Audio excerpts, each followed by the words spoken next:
How much experience did you have defending point of attack before?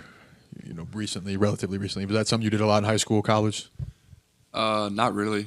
I mean, growing up, any of us, unless we were on like a loaded team like Moses was in high school, you're the best player out there, so you have one of your other guys, guard the best player usually, unless it's a big-time matchup. But I think my one and only experience of doing it was at Illinois, because I was on the scout team and I didn't play. So just going against our best guards every day in practice, that was probably my one experience. But other than that, not really.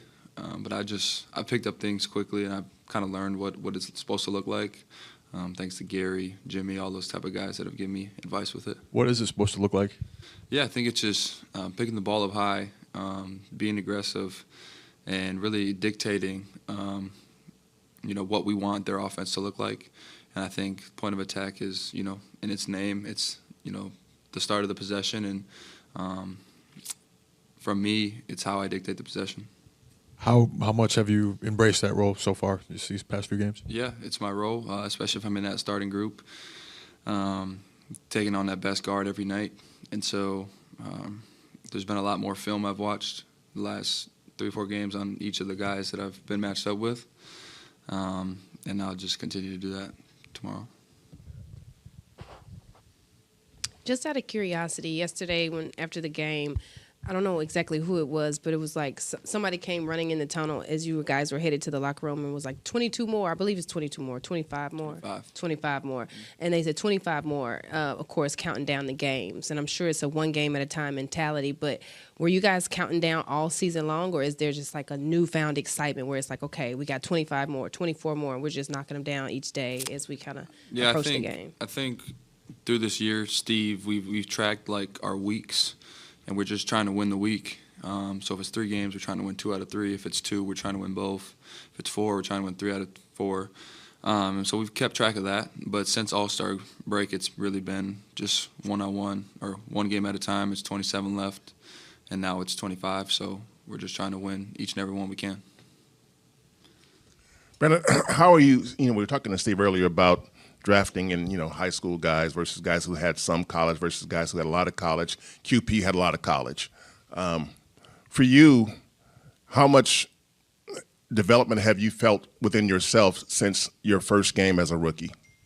Yeah, I think a lot of it, a lot of development has happened. I think a lot of confidence has happened. I think with anything in life, the more experience you have with something, the better you get at it. And so I think the whole, if you come out of high school, you have a little bit or a lot. I think if you are a smart basketball player and you understand the game, regardless wherever you come from, it's going to be new to you when you get to the NBA level.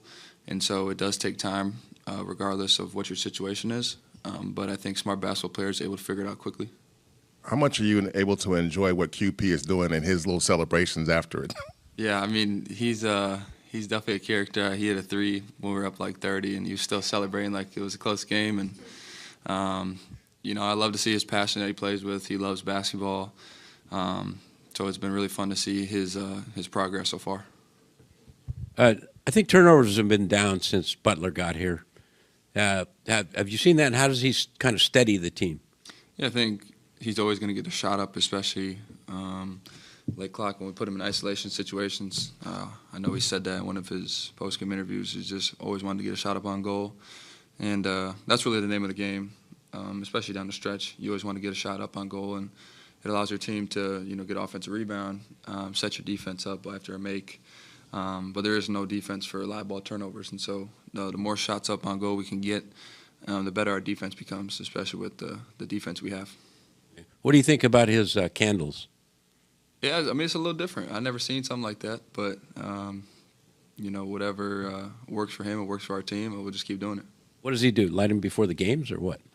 Treatment before the games, all types of stuff. It's a little different. I've never seen it before, but it works. What does it do? I've never asked him, but he's playing well. Relax you, or does it? I'm so far away from Jimmy in the locker room. I don't know, but it's worked for him and worked for us 6 games. Oh. You okay, man? I'm trying to figure out why y'all got us here after practice. You walked in like you're 100 years old. I feel like it. I feel like it. What has Jimmy done to change the vibe around this team? Because it's pretty clear mentally and emotionally this team is in a different space than it was a couple of weeks ago. It's a good question. Only thing I can think of is what we 6-1 with Jimmy. 5-1. 5-1. He's just a winner, you know. Bring winning vibes. His IQ is just, he just wants to win. He knows where to be, what to do.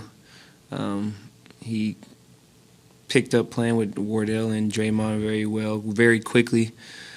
So, you know, he's just a winner. And, you know, you bring another winner into a winning organization and just to help. And I think that he kind of kickstarted, you know, how we were, you know, the first 15 games. Is this a more confident team now than it was a few weeks ago? Our confidence is probably always there. It's just, you know, he was just in a little drought.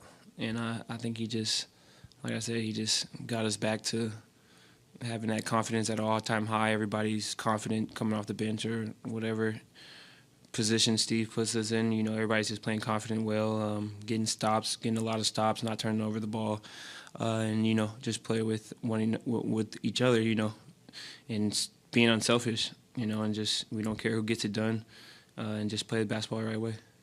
We're seeing QP get out there and Evolve. get buckets and having fun. Bodies. When did you see this coming, or did you see it coming? He's just surprising us just as much as he's surprising you guys. So every day he's learning and growing. Draymond's on him pretty heavily in a great way. So, you know, he's soaking up all the knowledge from everybody, from Tune, him, Steph. So, you know, he's taking it and just applying it to the court, and it's showing. GP, to kind of follow up on the questions about Jimmy Butler, yesterday a few of the guys talked about how much of a mentor that Iguodala had been for the younger guys as they came through when he was playing here. And then they compared him to Jimmy Butler. And I saw just a few minutes ago him and Guy out there getting some work in. Has he kind of taken on the role to kind of be somewhat of a vet mentor to the young guys? And is that... Yeah, absolutely. Yeah, you know, he's been around, been in finals, you know. It's just his experience from everywhere he's been. You know, he just naturally, you know, sees what he sees on the court and film. He sees something, he's vocal, and, you know, he's not shy, so he's going to let you know what he thinks and what he sees on the court. And, you know, if anything happens, he'll definitely tell the young guys. Young guys come up and ask him, you know, what do you like? What do you see in this situation? You know, where do you want the ball? Whatnot like that. So, you know, he just naturally is a leader, and, you know, that's naturally what he does. Seems like 1 through 15, Jimmy's made everybody better. I mean, what is it about his game that kind of unlocks things? He just makes it simple, like just easy. Make it simple. You know, post work, you can give it to Jimmy in the post and go do our split actions that we've been doing with Steph and whoever. And, you know, he just makes the right play. So, you know, it keeps it simple. And, you know, like I said, he just wants to win. So it just simplifies it, makes it easy. No tricks, no nothing like that we've got to get confused or whatnot. So he just keeps it simple, and, you know, he gets to it. Seems like an interesting guy. What have you learned about him so far? Oh, Jimmy's a good guy. He likes coffee. Likes his coffee. Likes candles. I love the candles. You know, and he's actually a good, funny human being. You know, good vibes and energy. I mean, in the locker room. No problem. You know, he likes to gamble here and there, but other than that, he's just a good human. What kind of scents is he breaking out with the candles? He's got a variety. I've smelled a lot of different scents, and, you know, I haven't not liked one yet, so I'm probably going to have to ask him about his candle collection. Yeah. You mentioned you guys are getting stops, I think, third defensively since Jimmy's joined the team. What's steadied on that end of the floor for you guys? What have you noticed? Oh, we got a lot more defensive-minded guys, and like I said, Jimmy's just a big present both sides of the floor. So our lineups can get pretty defensive-heavy. Dray, Wardell's having a great defensive year. When J.K. gets back, there's another guy who can throw in there, and then everybody on bench mob, you know, does the little things and comes up being scrappy with 50-50 ball. Guy's been in there doing what he does. You know, BP's been active. I'm talking about literally anybody from the bench is coming off the bench doing good things. Pat, you know, and so it's just moving around, making stops, making plays, and just getting out and getting those guys the balls in transition, and you know, let them do what they do. How impactful is Jimmy specifically as a help defender?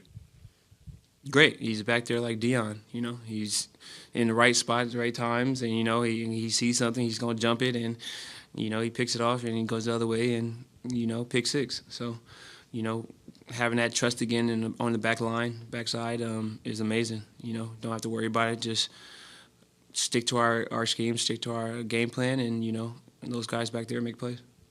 When does he do the candles? Like before a game? Yeah, before games, after games. It's pretty much. Is it to set a mood or something, or is it? You gotta ask Jimmy, but I'm not asking any questions. I like it, so let's just keep it going. Keep lighting them.